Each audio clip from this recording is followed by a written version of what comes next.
The body, once familiar, becomes the enemy. Skin splits, bones contort, and what's human begins to unravel. This is body horror, visceral, haunting, and impossible to look away from.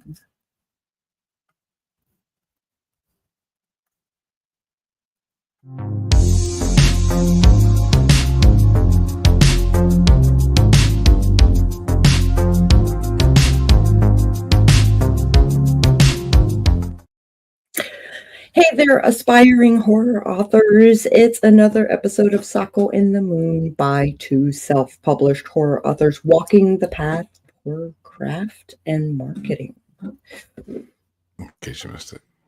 Yeah. Hey, there I am. That's us. She always mutes me before when she does the intro, which was creepy, by the way. And no, it's a horror podcast that we're supposed to be creepy. I mean, it's the gig. It's the whole thing, right? She mutes me before we start this and then forgets to unmute me when the show starts. It's fine because it's live. And if I wasn't expecting you to respond so quickly. See what I mean? Mm-hmm. I am dark artist and designer Sako Toomey, but I also write horror under the name Cass Voigt. I do a bunch of other things, but I'll just mention that I'm published 4 times over, 3 standalones and an anthology, and I'm working on a couple of books and a serial. I've been working on my craft for decades, and now I'd like to share my skill with you guys. I'm Dwan L. Hearn, more affectionately known as The Moon. I am published once, but I've done a couple of screenplays, made a couple of movies, and won an award or 2. Just one, really. But I get credit for 2. It's fine. I finally got it out of storage, too. It's right up here now. It's up here. Cool. Oh! I actually got it. The other award is because the music video that I worked on won an award. And then the artist made awards for all of us because he's like, well, I didn't do it alone. You guys helped. But so it's cool. So the other one's up there, too. But it's bigger than mine, so I don't want to show that one off. Okay. So imagine a world where the very fabric of your being begins to betray you. What if the skin you wear, the body you inhabit, started to shift, warp, or deteriorate? This isn't just body horror. It's a chilling exploration of how our physical selves can be manipulated, contorted, and distorted.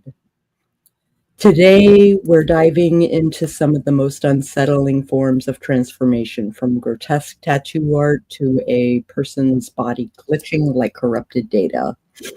Inspired by the works of David Cronenberg and Junji Ito, we'll explore how physical change isn't just horror.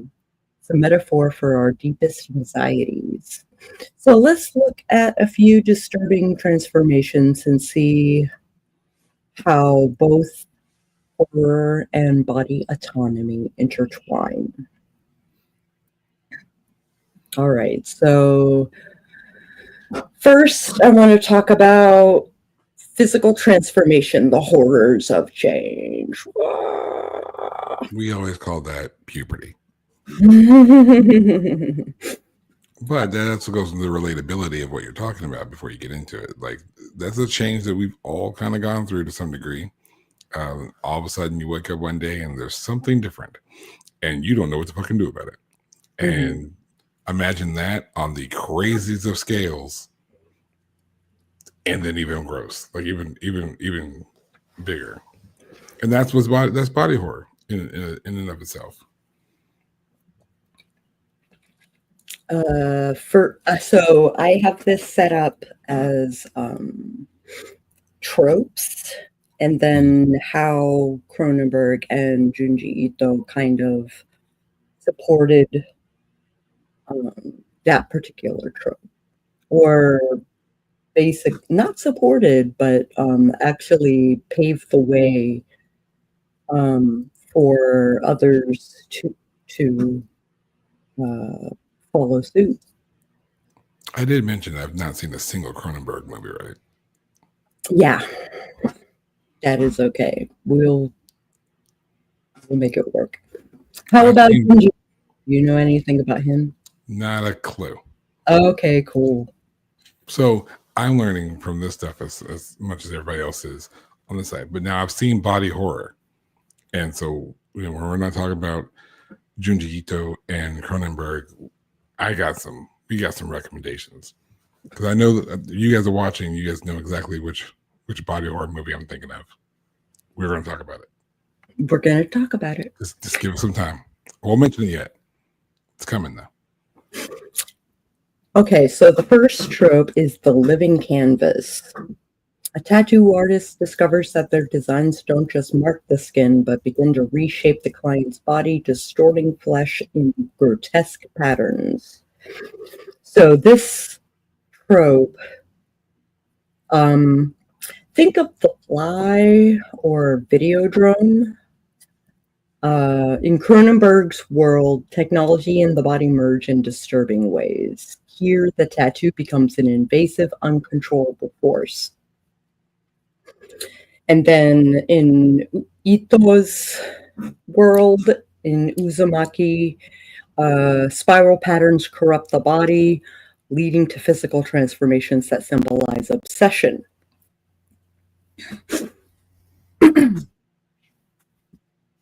Sorry, I need to put my do not disturb on. In the meantime, have you guys seen The Fly? Like, I haven't seen the movie like itself, but you know those movies that have been like talked about ad nauseum almost, where you've seen so many clips of it and you've heard people talk about it to such a degree that you've practically seen it. That's The Fly to me. And I love Jeff Goldblum, but oh God, that is an insane. I'm looking at the look on Sako's face. Either it's my reaction or she can hear my daughter, or the other. So that's Katie. That's our third co-host. She loves to be involved. She just loves to be loud. But no, The Fly is gross. And I cannot, that slow descent is what really drives me about the Fly. And that's where the horror comes in for me. It's just that slow descent off a genuine accident. And then it all goes to shit from there. It's crazy. Digital decay is another trope. So a person's body begins to glitch after excessive VR use, parts of them becoming corrupted data. I'm assuming that's Videodrome. Mm-hmm. This is a manifestation of the fear of technology overtaking our humanity. Akin to the transformations in Videodrome, where the boundary between flesh and machine devolves. I think there was a Black Mirror episode about that. There probably was, all things considered. The generality of that trope has been, I won't say overused, but used often enough to where, if you think about it long enough, you've probably seen where being plugged into something has ruined I mean, you can kind of go with the Matrix to a degree, where the idea of being attached into something transforms the body and how the mind, expresses and views reality and the truth therein and the sort. Ready Player One, even to a degree, can fall into that. I wouldn't call it body horror, so no, but it does fall into, it's that kind of a more popular use of that type of trope, where we are connected into technology, or technology takes over, and it kind of has. If you think about it. Which is why it's so scary, is because it's involved in everyone who has a phone. Everyone. Like, I mean, right now, everyone who's listening to me is either listening to us on their phone or has their phone very close nearby. And that's on purpose, because we are so connected to it.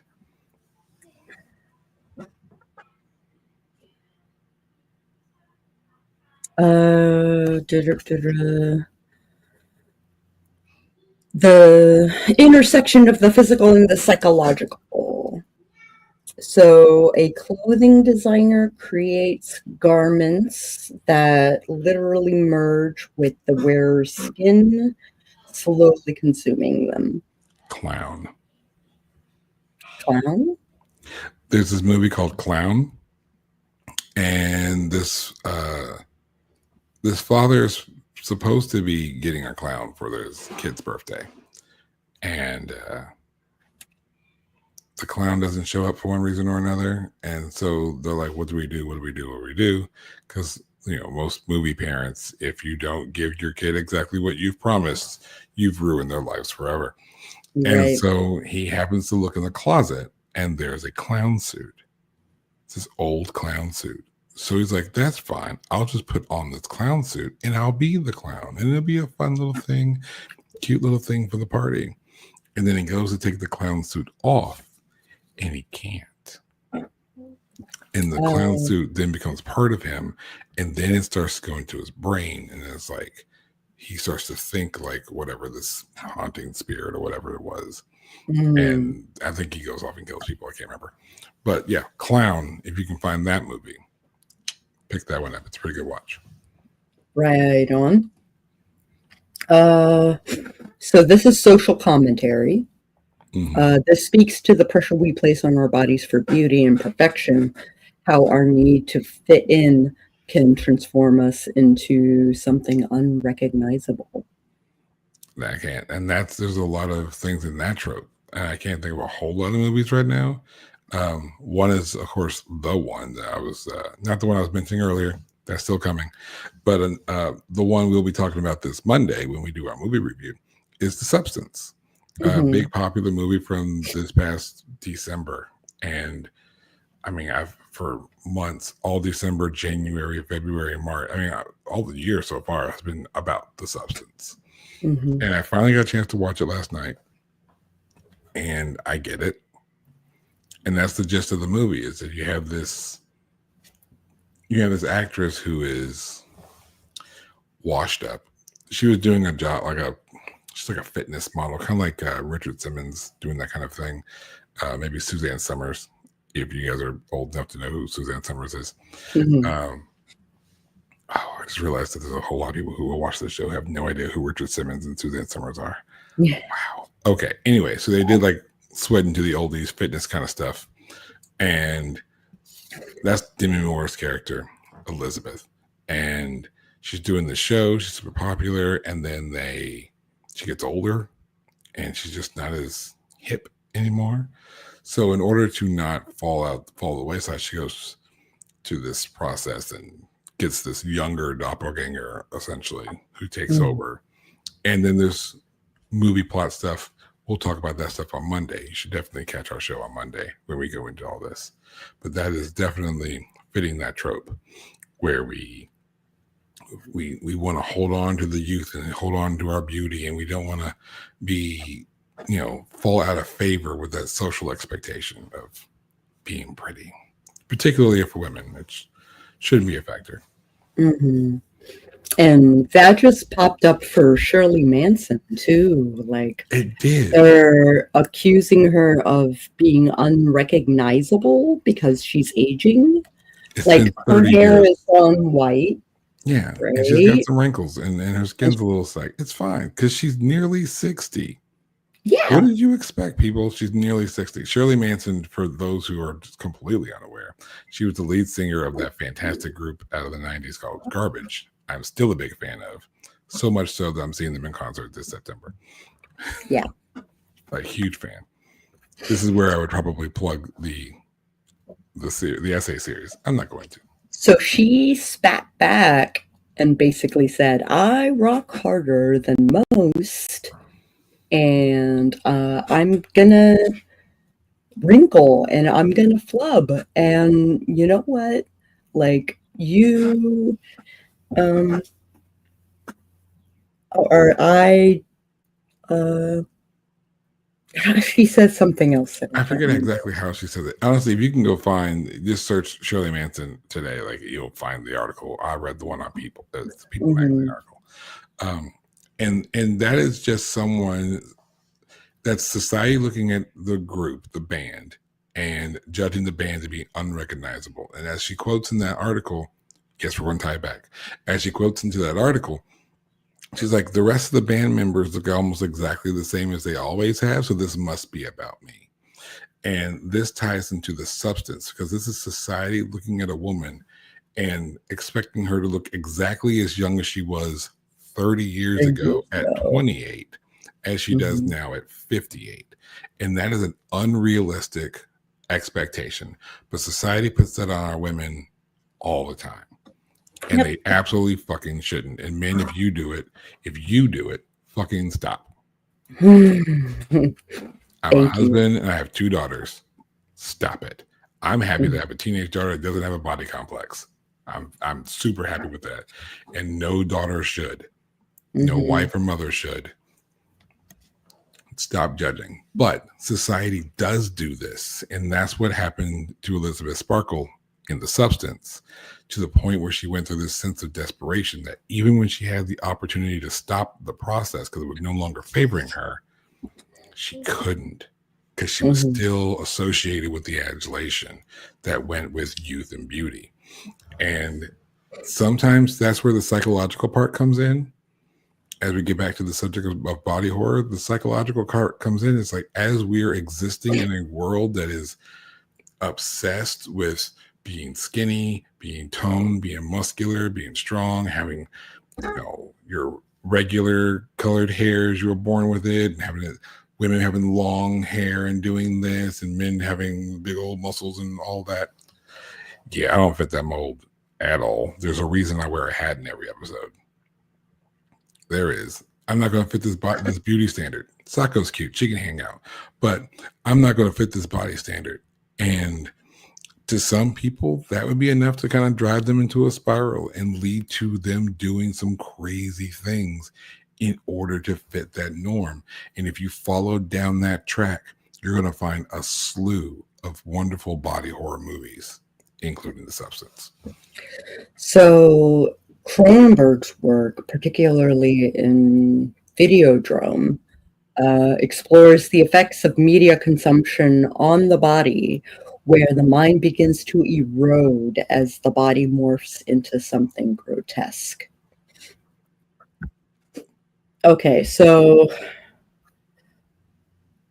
the Garden of Flesh. Someone's Eat an apple from there. Someone's wounds sprout flowers, turning their body into a living garden. The poison ivy-ness. This grotesque metamorphosis reflects the fear of our bodies not being our own, where external forces take root within us. The transformation isn't just physical, it's emotional as well, representing unwanted growth or invasive change. Kind of like Idle Hands. Idle Hands. And I don't know if this really fits, but I think of the last subject reminded me of Teeth. The movie Teeth. Now, if you're curious as to why she laughs so quickly, I'm not going to tell you about Teeth. I'm going to ask Sako not to tell you about Teeth. Okay. I want you to go ahead and Google. Just Teeth. watch it. Just watch it. Just find the movie the whole time. Just find out where it airs. And Netflix? Is Netflix airing Teeth right now? I think so. I think that's where I watched it. I don't know if they still got it, but if you can find Teeth on anywhere, go ahead and watch it. It definitely qualifies as body horror. I don't want to say anything else. Just go find that one. Go find that one. So in Ethos Style, in Fashion Model was the piece. The concept of obsession with appearance plays into this fear as the body is distorted for external approval, which is a big thing in Japan for sure. And I think like in Korea, everybody's getting Oh yeah. Everybody's getting plastic surgery in order to keep up Look with more Western. not just more Western, like they're still Korean, they're just, you know, spruced up, Yeah. right? Now, speaking of Koreans and plastic surgery, did you get you watched that short I sent you, didn't you? Which? There was a short film that I caught the Yes. other day, and Mhm. it covered this exact thing. I wish I Human had. form. Yes, I should have written it down and wrote down the creator. I had nothing to do with this film, but I kind of wish I did. It is a very short, very simple made Korean short film about this exact About 10 subject. minutes. Hmm. It's about this exact subject. If you got an extra 10 minutes, go ahead and watch it. It's Oh, nothing grotesque. It's nothing grotesque, and there's nothing like obscene or anything like graphic in it. So you can watch it depending on your company. Like you're still good. I would risk to say you could probably watch it at work. It's pretty tame for body horror, but one of the reasons why I wanted to make sure we brought that up into this space is because that's the thing about body horror, particularly as you start going into the psychological impacts of the character and how society or some sort of external factor uh, influences the mind of the people involved in the movie. Keeping up with the Joneses in a sense, yeah. trying to match up to the standard that's being placed upon them from somewhere outside. That is horrific when it gets gross, like The Fly. There are parts of the substance that gets really gross. Some of it gets really violent because some body horror has to do with like mutilation and such. Sometimes it gets really graphic and violent, but sometimes it doesn't. And it's more like Sako mentioned. It's a social commentary. It's a reflection on where we are as a people and where we're putting our standards and putting our priorities. And we really shouldn't. We really shouldn't. So let this be what horror does. And honestly, horror in general, it's a very good commentary and a reflection on society. It kind of highlights the bad parts of society, quote unquote. And it gives us an opportunity to say, if you do go down that other path, this is what it could look like. And I think we should take time to really reflect on those moments watching body horror or any other horror, honestly. Well put. Uncontrollable changes, the loss of autonomy. So the mirror image is the trope. A person's reflection starts making alterations to itself that manifest on the real body against their will. Like, The Fly. This scenario reflects the classic body horror fear of losing control of one's own form. Cronenberg's The Fly often uses the idea of losing control of one's own body as a source of horror. Our bodies, once a vessel we control, starts to betray us. Mm-hmm. And that falls right into that familiar, when the familiar becomes unfamiliar. And I think that is, again, it's very broad in such a statement, but can be attributed to almost any other space in horror. We were talking about last week in our Asian horror episode, which you should go back and watch, about how familiar the daytime is and how comfortable people are just because the sun is out. And that sounded treacherous. That's live TV, people. I almost spilled on my computer. Almost ruined the whole thing. But didn't. You caught that. But anyhow, the familiarity of the daytime and being in an area where you know what's going on, you see what's going on, the sun is out, so you can see everything around you, and horror can still take place there because something changes and becomes unfamiliar. When the familiar becomes unfamiliar, that is the best in horror. And body horror is so personal for that, because what's more familiar than your own two hands, right? We tell people that we know you like the back of my hand, and that expression works because of course you know the back of your hand. It's your own bloody hand. Mm-hmm. And when that becomes unfamiliar, when you don't look like you anymore, when your hand is doing things that you didn't tell it to, that is horror. Mm-hmm. The human hive is another trope. A colony of insects gradually transforms someone's body into their new nest. So there's autonomy lost. Here, the body becomes a vessel for something foreign, a metaphor for external forces, be it society, media, or other influences that invade and reshape us. The fear comes from the gradual erosion of control. And this brings to mind, I mean, I use this trope in RPGs and stuff like that. Mm-hmm. I think of Drag Me to Hell. The Everything Went in the Mouth. It's a Sam Raimi movie, I think. I think so, yeah. Mm-hmm. Yeah. I thought it was hilarious. The movie's great. Was it AJ Long? Who's that plays the boyfriend? AJ Long, I think so. He's in Barbarian. Barbarian's great. He's just hilarious. He's just the funny, know-nothing ditzy boyfriend of his. It's great. My first thought goes to Stargate Justin Long. Justin Long. I knew there was a J involved. Thank you. Mm-hmm. I knew AJ was the character he plays in Barbarian. Justin Long's the thing. Mm-hmm. I think it's Stargate. Oh.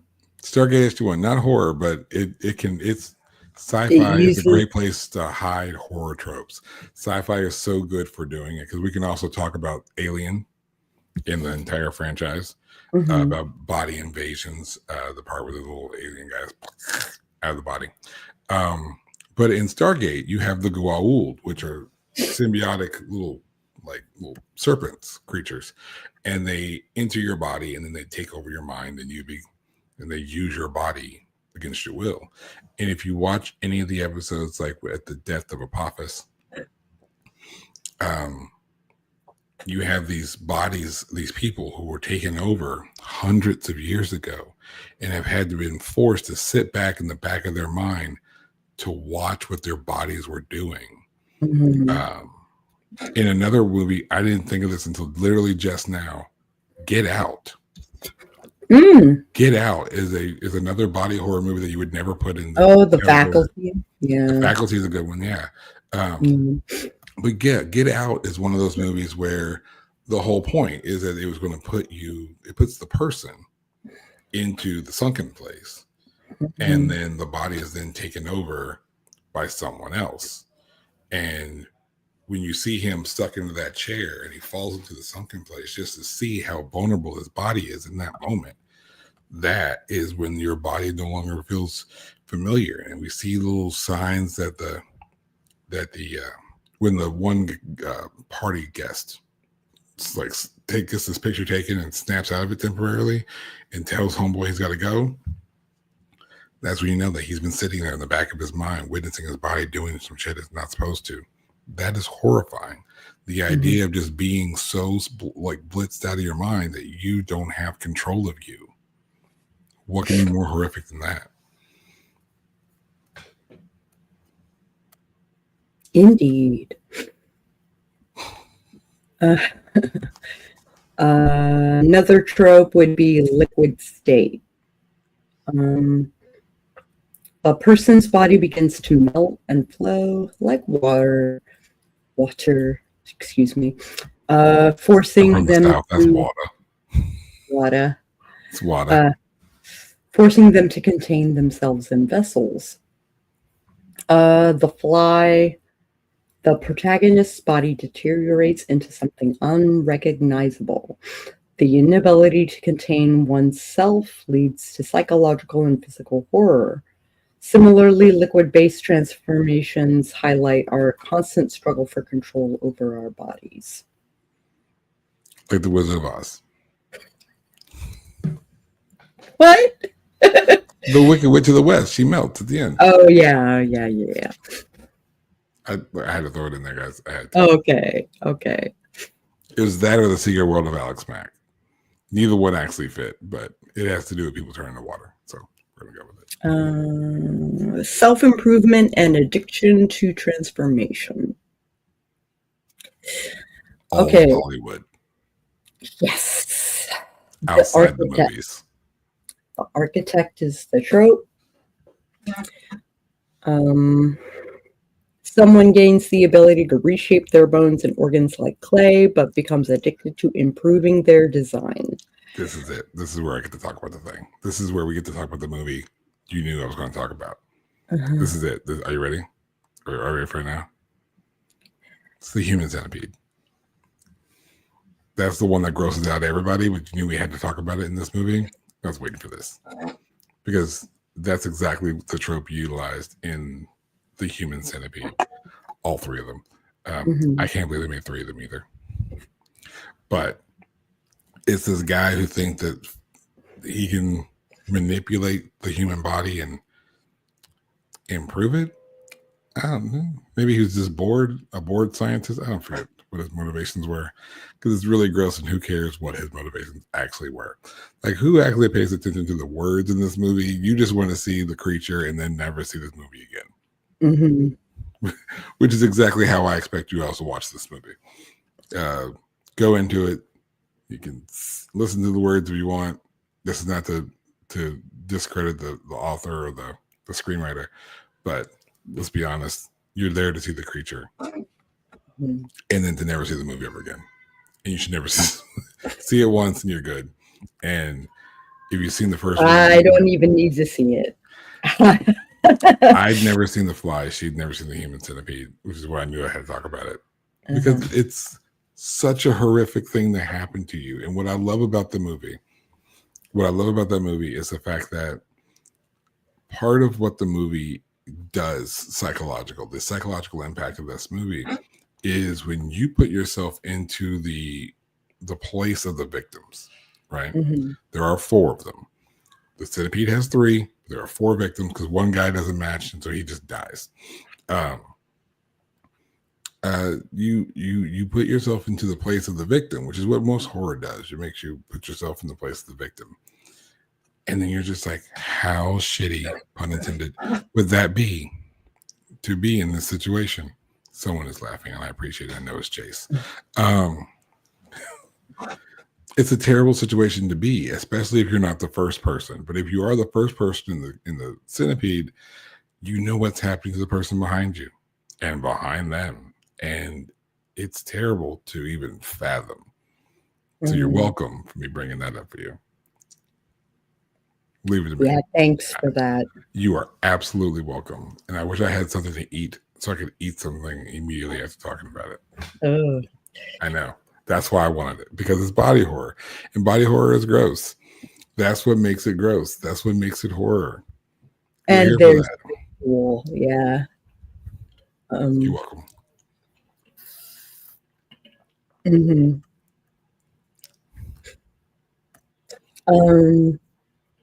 The horrifying results of living outside one's own body.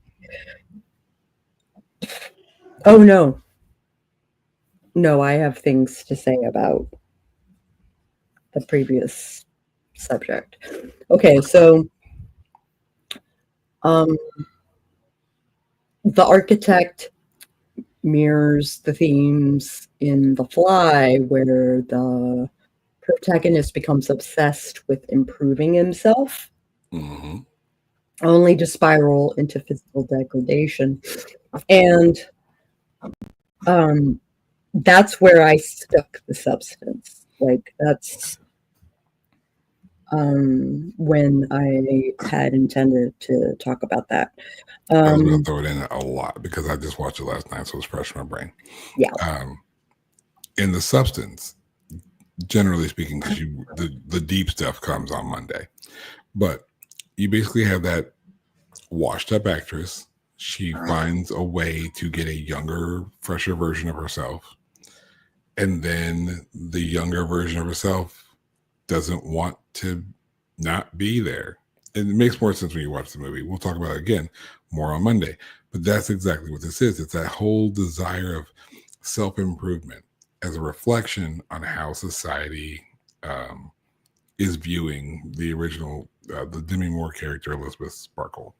Mm-hmm. And you watch this spiraling out, and it just it ends up in a place that's so weird. Like the ending of that movie is nuts. Very Cronenberg. Yeah. Very. It's if you've seen The Fly, you have a hint of how this movie ends. Mm-hmm. And my true thoughts, I'll save for Monday. Agreed. This speaks to the human obsession with perfection, pushing the boundaries, and ultimately losing oneself in the process. Trying so hard to improve yourself that you ruin yourself. Mm-hmm. Okay, second skin. This scenario explores, hold on, let's see. A person's skin begins to peel away, developing a mind of its own. This scenario explores a deep fear of separation from one's own identity, when the very essence of who we are, the skin, our outer shell, becomes autonomous. The distinction between self and other becomes blurred. This theme runs deep in both Cronenberg and Ito's work, where the body starts acting outside of our conscious control. I was talking with Lexi earlier this morning, and she recommended Akira. Okay. Especially the end. I think that is when his body decides to Akira is a good example. Body basically becomes sentient. Like his arms start like blowing up, and there are tendrils, and there's all kinds of, and it's painful. I can imagine. Kaneda. I was thinking, for those who are like kind of like they just kind of semi dabble in horror. I don't know how you found this show, but thank you for being here. While you're at it, go ahead and, like everybody else, hit that like button and that subscribe. And I was thinking the Hulk. It's a Marvel thing, but it's the Hulk is a really good example between like the Hulk and the Thing. Thing from the Fantastic Four and the Hulk from the Hulk.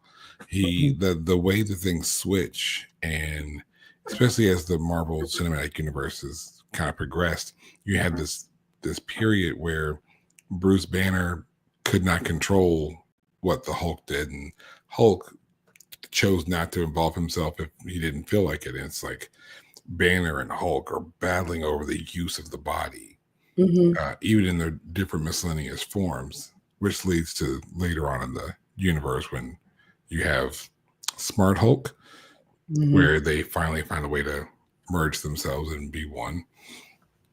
But Jekyll and Hyde was kind of, I was tying into that. It's similar as, I mean, that works, honestly. Jekyll and Hyde, it was Stevenson, right? They wrote Hyde, Jekyll and Hyde. I don't remember. Yeah,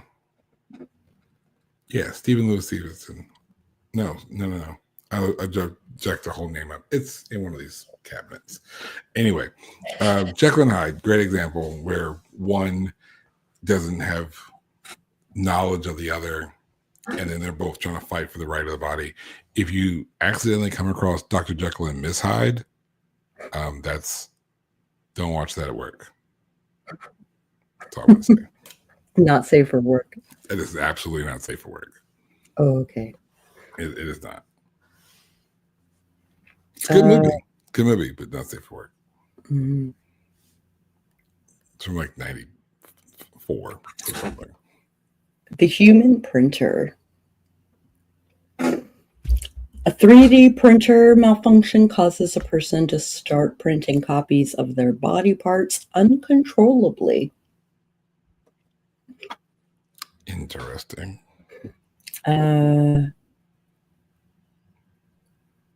This taps into the fear of mass reproduction and the loss of uniqueness.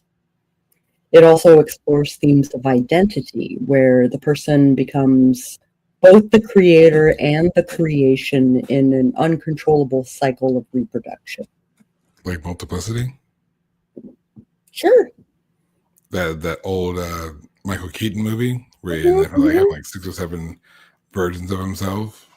That, or like I said before, sci-fi is a great way to hide horror elements. Star Wars. Isn't that what the clones were? The Clone War and all that stuff was like the same. You bet. They had like a whole thing where they were trying to like programmable clones. There you go. See? Yeah. And imagine that. Star Trek Voyager had an episode where, if not digging too deep into Voyager, it's a good series. It's a good series. Voyager has a holographic doctor. It's the Mark I, right? And when he finds his way back to the Alpha Quadrant, watch the show, that makes sense. And he sees that the Mark I had got retired, and they all like do old maintenance work, and it's weird because he's more self-aware.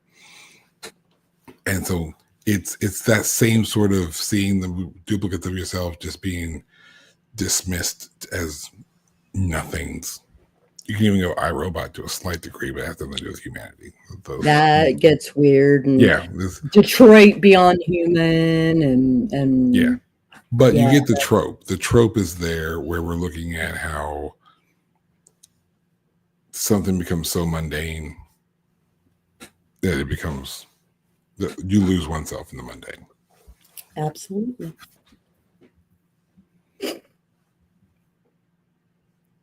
Okay. Today, we talked about Junji Ito and David Cronenberg and their involvement with body horror around the world.